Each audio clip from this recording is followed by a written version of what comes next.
3, 2, 1. Assalamualaikum warahmatullahi wabarakatuh. Hari ini kita akan belajar tentang PKN. Kalau kemarin kita sudah membuka atau belajar tentang bab 1 hubungan antara simbol dan sila-sila Pancasila, dan anak-anak sekalian sudah mengerjakan penilaian harian 1, Romawi 1 sudah ya, Romawi 2 sudah. Perlu kita langsung lanjutkan ke perbaikan. Ini pasti Rom 3, ada yang belum dikerjakan. Bagi yang sudah mengerjakan silahkan nanti sambil dikoreksi pekerjaannya masing-masing.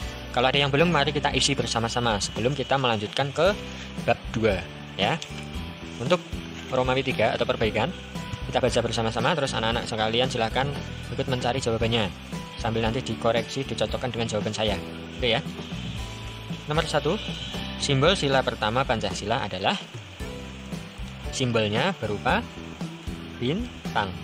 Pak masih hafal ya simbol yang pertama ya. Ini sila pertama, simbolnya adalah bintang. Sudah. Nomor 2, mengingat Tuhan yang Maha Esa, termasuk sila ketuhanan yang Maha Esa. Sila ke-1, Pancasila. 3, bahan makanan pokok bangsa Indonesia adalah bahan makanan pokoknya padi, bukan beras ya. Sebelum beras jawabannya padi, sebelum beras jadi padi dulu. Gambar kepala banteng berwarna, kalau bingung jawabannya cari di depan sini ya, kepala banteng ya. Simbol sila keempat Pancasila adalah kepala banteng. Gambar kepala banteng berwarna hitam. Ketemu jawabannya ya, hitam. Selesai. Nomor 5 atau terakhir, musyawarah dilakukan untuk titik-titik masalah. Musyawarah itu rapat, rembukan ya, dilakukan untuk menyelesaikan suatu masalah. Selesai. Jika terlalu cepat silakan di pause videonya, terus ditulis ke buku buku LKS-nya masing-masing. Lanjutkan lagi. Rom 2, tentang mematuhi aturan dan tata tertib sekolah. Kalau ini tentunya hanya bisa kita bayangkan saja, karena kita tidak sedang berada di sekolah ya, atau tidak berada di kelas. Jadi selama ini waktu anak-anak sekalian sekolah di kelas 1 itu sudah mematuhi tata tertib atau belum bisa dipahami sendiri-sendiri ya, karena setiap anak pasti berbeda-beda tingkah lakunya pada saat di kelas. Langsung saja ke sini, aturan dan tata tertib sekolah. Ini tulisannya banyak ya, akan saya ambil garis besarnya saja. Ini ya, banyak. Kemudian di sebaliknya juga banyak, akan saya ambil garis besarnya supaya anak-anak lebih mudah memahami.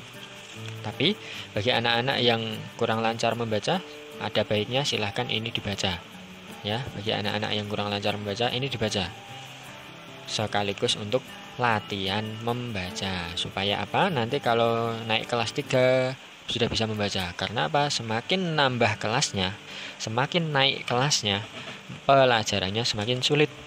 Anak-anak harus tahu itu.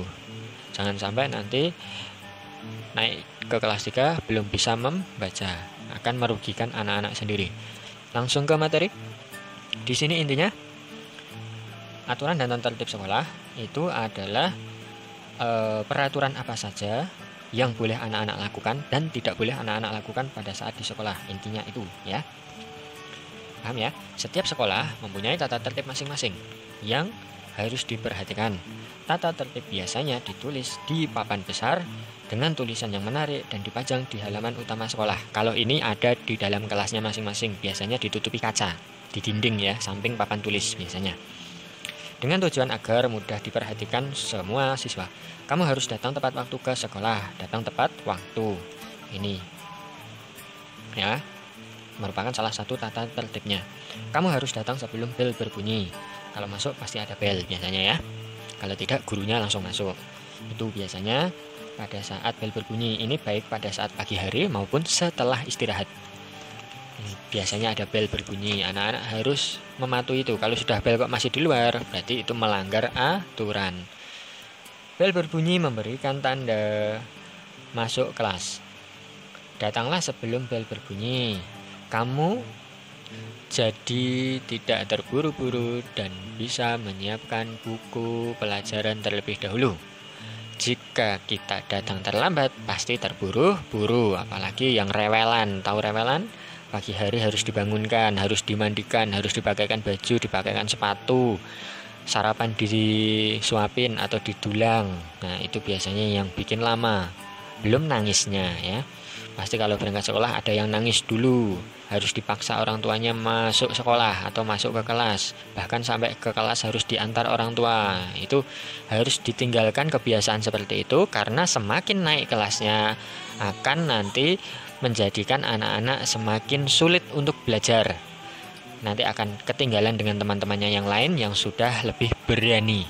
Ya anak-anak ya, bisa didengarkan, ini harus didengarkan dengan baik-baik, karena itu merupakan salah satu tata tertib di sekolah. Paham ya? Kita lanjutkan lagi di sini. Jika kita datang terlambat pasti terburu-buru, akhirnya lelah ya.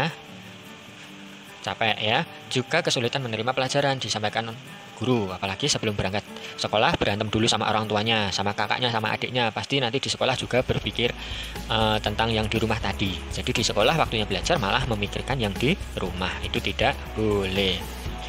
Kamu juga harus mempunyai sikap tertib selama jam pelajaran. Contohnya nomor 1 ini, tidak boleh mengganggu teman. Gojek karo kancane, bahasa Jawanya ya. Kemudian harus memperhatikan penjelasan guru. Kalau di kelas ada bapak ibu guru bicara, anak-anak harus diam. Kalau saat anak-anak ditanya harus menjawab. Jangan sampai saat guru bicara, anak-anak bicara, nanti bapak ibu guru tanya, anak-anak tidak tahu. Paham ya maksudnya ya? Kemudian berbicara bergantian saat bertanya kepada guru. Lah ini maksud saya tadi. Kalau guru berbicara, anak-anak mendengarkan. Nanti kalau ditanya bisa menjawab. Maksudnya seperti itu. Mengerjakan soal sendiri dan jujur, tidak nyontek temannya, tidak nirun kancane ya. Itu adalah hal yang melanggar. Apa nanti yang didapat kalau melanggar peraturan? Mendapat sanksi, mendapat hukuman. Apalagi bagi anak-anak yang jarang mengerjakan PR. Ini seperti nomor 4. Tidak boleh menyontek pekerjaan teman, kecuali pekerjaan kelompok memang harus dikerjakan bersama-sama. Tapi kalau pekerjaan sendiri-sendiri harus dikerjakan sendiri-sendiri. Bisa membedakan ya. Lanjut lagi ke saat istirahat, bermainlah di halaman sekolah. Tidak boleh bermain di kelas. Nanti membuat kelas berantakan, akhirnya kotor, akhirnya bapak ibu guru marah-marah, anak-anak disuruh membersihkan. Karena apa? Pada saat di kelas itu tanggung jawab guru dan juga anak-anak semuanya. Tanpa terkecuali ya. Jangan kelasnya kotor, anak-anak tidak mau bertanggung jawab. Karena apa? Sekolah itu tempatnya kita melatih disiplin tanggung jawab ya. Jadi anak-anak melakukan apa harus berani bertanggung jawab. Kalau anak-anak mengotori kelas harus bisa tanggung jawab, supaya nanti kalau besar anak-anak bisa terbiasa tentang tanggung jawab. Paham ya maksudnya ya? Kemudian lanjut lagi, menjaga kebersihan toilet ini termasuk juga tata tertib. Toilet adalah sarana umum. Biasanya dari kamar mandi, setelah ke kamar mandi, kalau pipis ya disentor gitu ya. Maksudnya seperti itu kurang lebihnya.